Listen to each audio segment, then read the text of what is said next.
Welcome to Kermode Uncut. During the summer break, one of the things I like to do every year is to look back on the movies that were released in the first 6 months of the year, from January through June, and do my top and bottom 10 films of the year so far. It's interesting because when you get to the end of the year, you see how many of those are actually in my final list.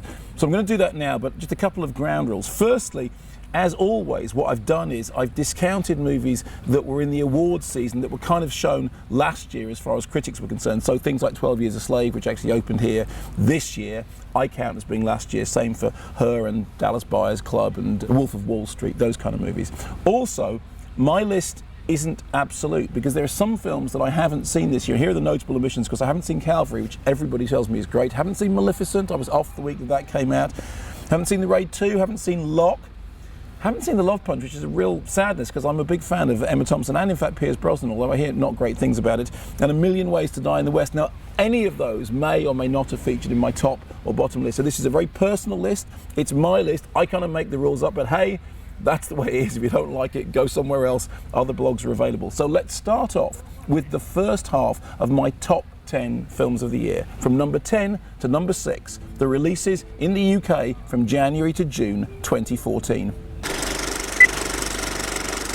So at number 10, there was a number of blockbusters that I wanted to get into this year's top 10, but the fact of the matter is it's been a really good year so far. So for example, I was thinking about Noah, perhaps at number 10. I know not everybody loved it, but I thought it was very inventive.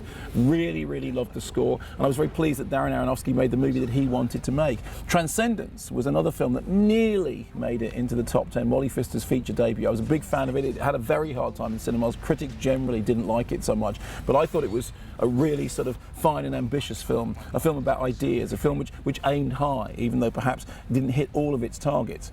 But in fact, the one big blockbuster that's made it into my top 10, at number 10, is Godzilla. Why? Well, because on the one hand, it's a really good monster movie, fantastic effects, it's really well put together, but more importantly, it's a film which has a reverence for the original Japanese film, Gojira. It also updates everything, brings it right into the next century, and it has, in that extraordinary halo sequence, perhaps one of the best sequences I've seen in the cinema this year. The skydiving through that smoke, through those clouds, to the sound of Ligoti's Lux Eterna. That will stay with me for quite a long time.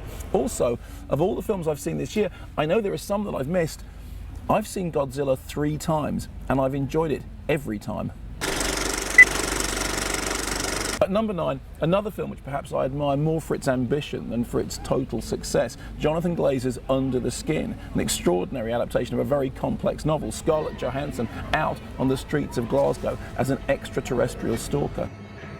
There are things in it that work, things in it that don't. I'm not entirely sure that all the hidden camera material works perfectly, but I love the fact that it was a film which dared to be different. Also, crucially, it reminded me of Nick Roeg's The Man Who Fell to Earth, a touchstone text which I very much admire. Under the Skin wasn't a perfect film, but it was a really ambitious film, and I really admire that. At number 8, The Wind Rises, which has been billed as Hayao Miyazaki's last film, although, as has been pointed out by several critics, he has said before that a movie was going to be his last movie and then gone on and made other films. There is something about The Wind Rises that feels like an endpoint. It feels like a final statement. It feels like the culmination of a life's work. But what an extraordinary culmination it is. Beautiful, intriguing, sad, poignant, historical, and yet utterly magical.